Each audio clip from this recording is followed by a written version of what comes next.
What's up, everybody? This is Brian Mazik, featured columnist for BleacherReport.com, also aka Franchise Play. Right now, everybody knows, for the most part, all my subs know, my subscribers know. Generally, I like to keep it light, fun, have some fun. Talk about some non-serious things. But to borrow a line from a former WWE star, Lance Storm, if I can be serious for a moment, Donald Sterling, the owner of the Los Angeles Clippers, and forgive the focusing in and out of the camera. This is a thing. It's weird. Like I said, a lot of people, anybody that's in the know, is not surprised by the fact that Donald Sterling would make the racist comments that he allegedly made, based off of the audio recording that was allegedly a conversation between he and his girlfriend. Um, if you're unaware of that, TMZ broke a story on Friday night, about racist comments that were being made by Donald Sterling, talking to his girlfriend. Just a lot of things saying that he didn't want African Americans allowed at his games. She shouldn't bring African Americans to his games. He didn't want her associating publicly with African Americans. Apparently, she took a picture with Magic Johnson, and I guess that was part of the issue. The girlfriend, just so you know, if you don't know, is half black, half Mexican. So it makes no sense, but people who are familiar with Donald Sterling are probably used to things that he says or does not actually making any sense. So this is the situation. You're hearing some people that are going off and they're saying things like, you know, boycott the Clippers, don't deal with the Clippers, can't, this, that, and the third. I'll tell you why I sit in a second. And then you're hearing some people that are saying stuff like, well, I'm a fan of the team, not of Donald Sterling. I know he's a jerk. Or I like the players, not Donald Sterling. So I don't care anything about Donald Sterling.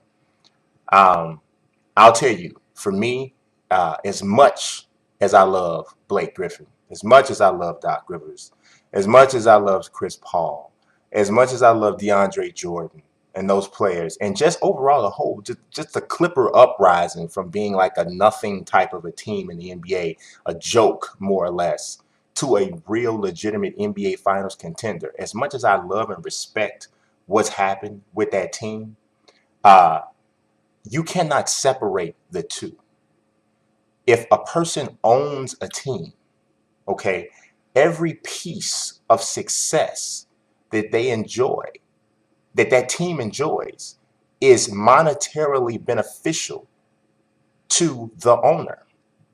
Okay, so you're rooting for Chris Paul, Blake Griffin to win a championship. And yes, they'll be happy they won, and you'll be happy they won because you're their fan. You're a fan of the team. You've been a Clippers fan for years or whatever it is. But in the back room, away and out of the spotlight, so to speak, Donald Sterling is counting dough off of that success. And we're in a place in professional sports. Well, we've always been in this place where basically this is a business.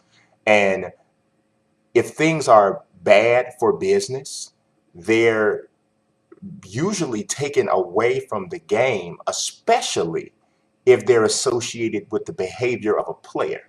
You look at the NFL, with the increased types of punishments that you've seen Roger Goodell throw down on players, and some people may have think that those punishments were exorbitant or whatever.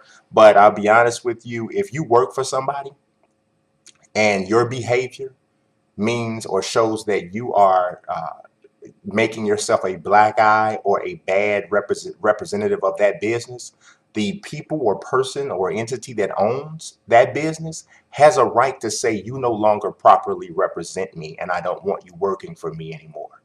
So whether or not it's you smoking weed, whether or not it's you getting into fights with your girlfriend or wife, or whether or not it's you doing anything that's illegal or anything that's frowned upon in this establishment, whatever it is, if you're deemed as a person who is not properly representing this company, that company has a right to say, hey, we don't, especially if there's something written in your contractual agreement that says that's the case.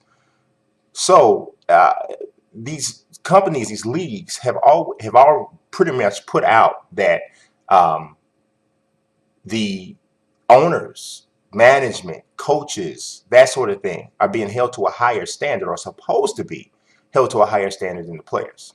Okay, Jim Irsay got in some trouble. We'll see what happens with him.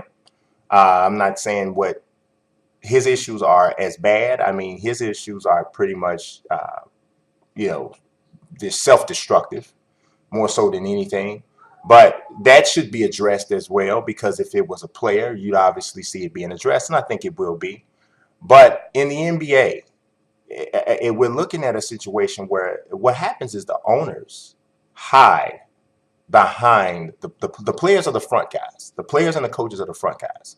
When fans have problems with the team, the people that they usually go at is they go at the players. The players are the guys they see all the time. They're the representatives. The coaches are right there, almost in that same level. But in the whole pantheon of this, in the org structure and the org chart of these organizations, the players and the coaches are very low on the list. So this contract that you see that Blake Griffin signs, or this contract that you see that Chris Paul signs, or even Alex Rodriguez or somebody like that signs, that type of contract that you see is peanuts compared to what the owner makes.